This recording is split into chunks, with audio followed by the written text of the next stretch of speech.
enough, I would turn to the Almighty and say, if you allow me to live just a few years in the second half of the 20th century, I will be happy.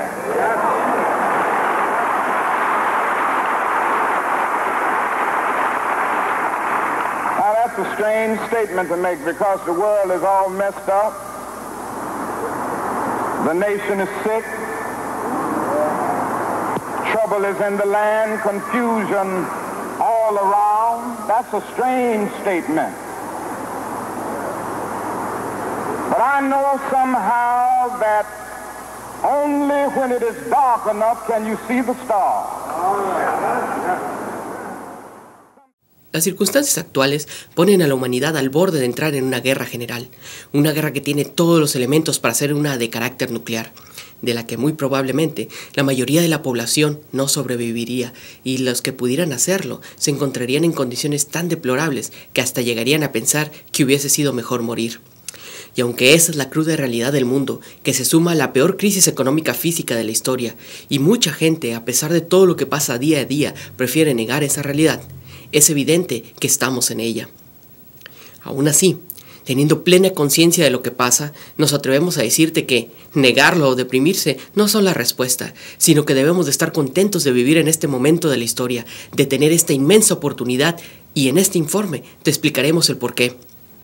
Cuando uno voltea a ver a Europa y las condiciones deplorables en las que los países han entrado, donde entregar su soberanía a un mecanismo meramente financiero para que éste sea el que tome las decisiones por ellos, y que simplemente están salvando a los bancos sin considerar el bienestar general de la población, eso es algo alarmante. Cuando uno ve la insuficiencia de alimento para el mundo y las trágicas consecuencias que eso conlleva, uno se pone a pensar. Cuando también ves que día a día sigue la dinámica de conflictos en cualquier parte del planeta y la militarización de las diferentes zonas como en Asia, el Atlántico Sur, África y claro, la situación explosiva en todo Medio Oriente, uno se empieza a preocupar. O cuando ves que tan descaradamente están armando el conflicto en Siria, que como se ha denunciado internacionalmente, sería simplemente el inicio de una guerra general. Y aunque lo de la muerte del embajador de Estados Unidos en Libia está siendo utilizado por diferentes fuerzas políticas dentro de Estados Unidos para poder detener la locura bélica del títere de los financieros, Barack Obama, ya que, como se confirmó, la Casa Blanca sabía de los atentados y no hizo nada. Ahora se destapó que lo que quieren hacer es que un par de días antes de las elecciones van a señalar a un supuesto responsable y lo van a asesinar a sangre fría con un dron, como lo han venido haciendo. Y van a presentar su cabeza como un trofeo para volver a ganar la presidencia, y con toda la impunidad del mundo. Ante esto, uno debe empezar a cuestionarse.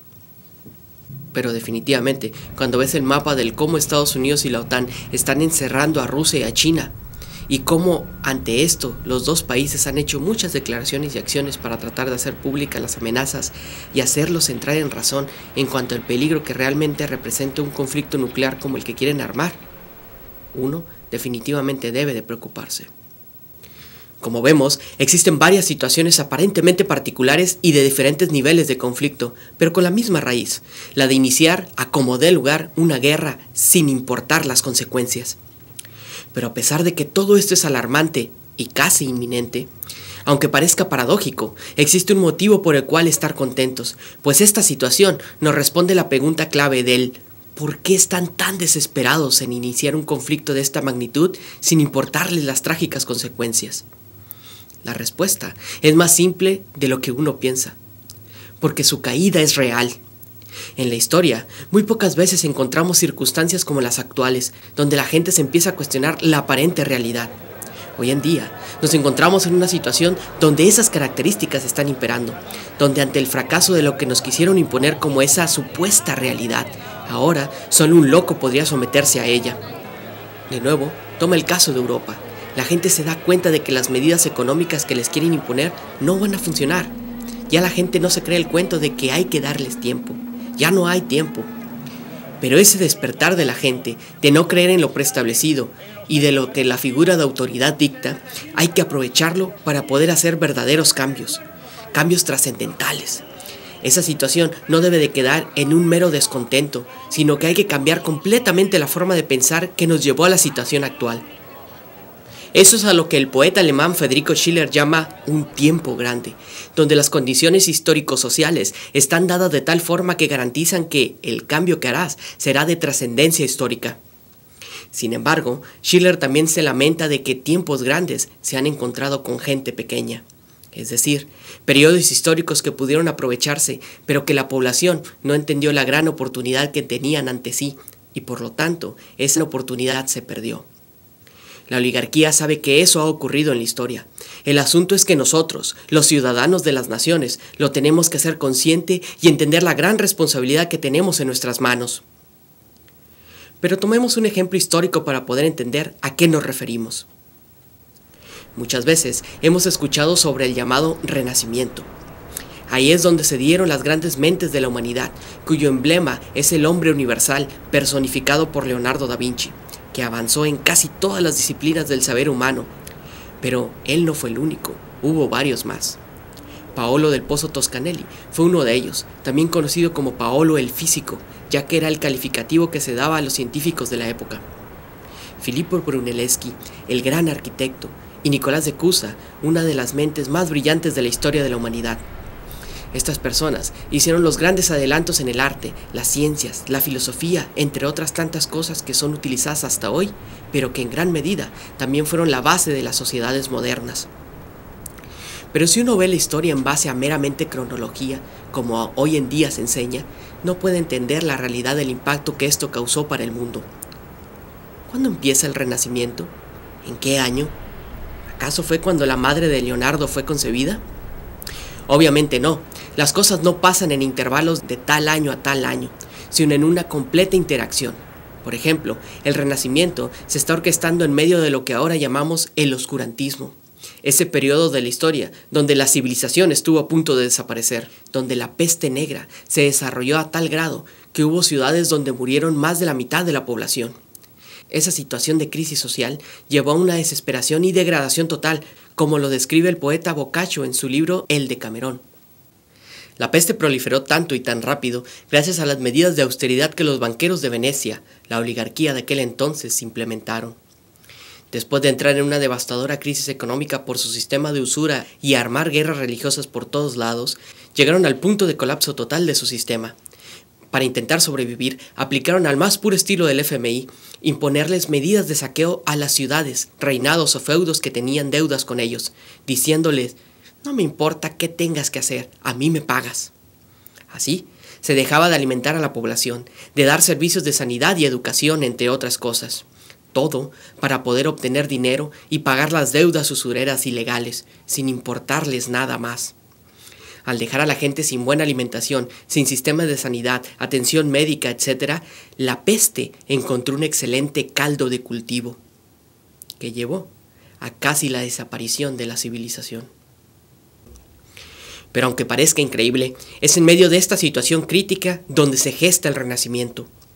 Hubo gente que entendió que era necesario abandonar la manera de pensar que mantenían hasta ese momento. Todos los grandes adelantos en las lenguas, los descubrimientos físicos en el arte y en la construcción, los adelantos técnicos en las herramientas, pero sobre todo los grandes retos a las teorías aceptadas por siglos e incluso milenios. Por lo regular, no lo asociamos, pero el descubrimiento de América es producto de este cambio de pensamiento. Leonardo tenía apenas 40 años en 1492. ¿Te has preguntado cuántas instituciones, teorías y mitos desafió el viaje que planteaba primero Toscanelli y después Cristóbal Colón? ¿Cuántos los juzgaron de locos? ¿O qué hubiera pasado si se hubieran detenido porque les decían que no era rentable o que toda la Vox Populi decía que no se podían hacer? Así funciona la historia, individuos peleando en base y por los principios, no deteniéndose a pensar en si serán aceptados o no. Uno no debe ser esclavo de su tiempo. Debes de pensar a futuro y no esclavizarte a hacer las cosas en el simple aquí y ahora. Este es uno de los fundamentos del método económico de Lyndon LaRouche. El futuro es lo que determina el presente, y no al revés. Es decir, pensar en el futuro que quieres, eso es lo que te moviliza a hacer algo ahora para poder llegar a ese futuro y no a otro. Así es que eso es lo que la historia nos enseña. ¿Para qué queremos una revolución ganada si tu pueblo sigue pensando como esclavo? Empecemos a pensar en el futuro que queremos y empecemos a actuar en base a principios para llegar a él. Eso es lo único que garantiza cualquier victoria. Lo otro de estar en descontento, pero no cambiar la forma de pensar, eso es desmoralizante porque no es revolucionario, no tiene salida en sí mismo. Toma el caso de cómo la gente piensa en el asunto de las elecciones, no solo en Estados Unidos, sino en el mundo. Ven a los candidatos como un asunto de ¿cuál te gusta más? Como si fueran un artista o un equipo de fútbol. De nueva cuenta, debemos de pensar en principios, en el futuro que queremos para las próximas generaciones. Esa es la única salida real. Eso es crucial. Piensa en las nuevas ideas, en los nuevos retos, en eso que ahora parece impensable, en los retos para la colonización de Marte, en el conocimiento de principios del cosmos, en los viajes extrasolares, en cómo lograr las velocidades necesarias para esos viajes, en el entendimiento de la radiación cósmica y en el cómo todo ese conocimiento será aplicado para el mejoramiento de la vida de todos y cada uno de los seres humanos. Esos son los desafíos del futuro, los que van a exigir lo mejor de los individuos de esta y de las próximas generaciones. Por ejemplo, el entendimiento de los asteroides, que como lo hemos informado anteriormente, son una amenaza más grande que las propias guerras. Las guerras simplemente se detienen con un cambio en la política. Pero, ¿cómo cambias la órbita de un asteroide? Como ves, el reto no es parar la guerra, sino cambiar el tipo de pensamiento oligárquico que reprime el desarrollo natural de la humanidad para poder estar al nivel del momento histórico. Nosotros, el movimiento de LaRouche, estamos en una movilización constante internacionalmente para detener la guerra y cambiar el modelo económico a nivel mundial. Ponte en contacto con tu oficina regional para informarte sobre las actividades específicas que estamos realizando.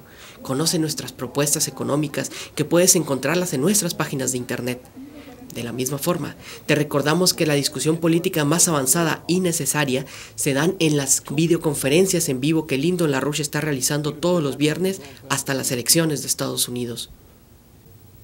Así es que ahí es donde estamos, en un tiempo grande, muy peligroso, pero a la vez con una oportunidad tan inmensa que debemos de pensar y actuar en base a qué futuro queremos y lanzar un nuevo renacimiento en la civilización. Las estrellas están a la vista. No permitamos que este tiempo grande se encuentre con gente pequeña. Necesitamos que te movilices y ayudes a difundir estas declaraciones para que lleguen al nivel más alto posible, a las personalidades políticas y sociales capaces de proclamarse por esta causa, a los medios de comunicación y a todas tus redes. Todo el material para entender mejor lo que está pasando lo puedes encontrar en nuestra página Paremos la Tercera Guerra Mundial. Comunícate con nosotros directamente a laluchista@gmail.com o a través de la página de contacto. Imprimí este material para distribuirlo en tu universidad o tu trabajo. Publica y reproducí el video Imposible sobrevivir en tu programa, en tu radio, en tu canal. Y por último, contactanos para entrevistas y para hacer conferencias en vivo, vía internet en tu universidad. No importa en qué ciudad o país te encuentres. Esta pelea es de todos y la solución está en todos. Contamos con vos.